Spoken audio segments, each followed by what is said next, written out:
ایک سوال ہے کہ روزے کی حالت میں اگر قے ہو جائے تو کیا حکم ہے؟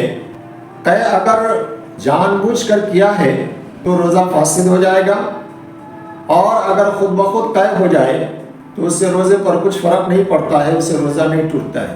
دوسرا سوال یہ ہے کہ بلڈ ٹیسٹ کے لیے اگر کسی نے خون نکلوایا یا کسی کو خون کا عطیہ دیا تو کیا اس سے روزہ ٹوٹ جائے گا؟ جواب یہ ہے کہ بلڈ ٹیسٹ کے لیے یا کسی کو خون دینے کے لیے اگر خون نکلوایا جائے تو اس سے روزہ نہیں ٹوٹتا ہے، اس لیے کہ روزہ کے ٹوٹنے کا جو اصول ہے کہ معدے میں کوئی چیز داخل ہو جائے۔ تیسرا سوال یہ ہے کہ کسی نے کان میں دوا ڈالی یا تیل ڈالا تو کیا اس سے روزہ ٹوٹ جائے گا؟ جواب یہ ہے کہ روزے کی حالت میں کان میں تیل ڈالنے یا دوا ڈالنے سے روزہ نہیں ٹوٹتا ہے۔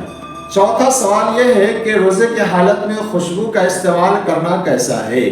جواب، خوشبو کا استعمال کرنا جائز ہے، خوشبو استعمال کرنے سے روزے پر کچھ فرق نہیں پڑتا ہے۔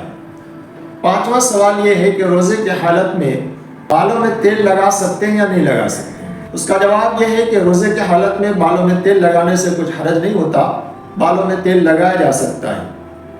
چھٹا سوال آج کا یہ ہے کہ آنکھوں میں سرما لگانے سے کیا روزہ ٹوٹ جاتا ہے؟ اس کا جواب یہ ہے کہ سرما لگانے سے روزے کی حالت میں روزے پر کچھ فرق نہیں پڑتا، اس سے روزہ نہیں ٹوٹتا ہے۔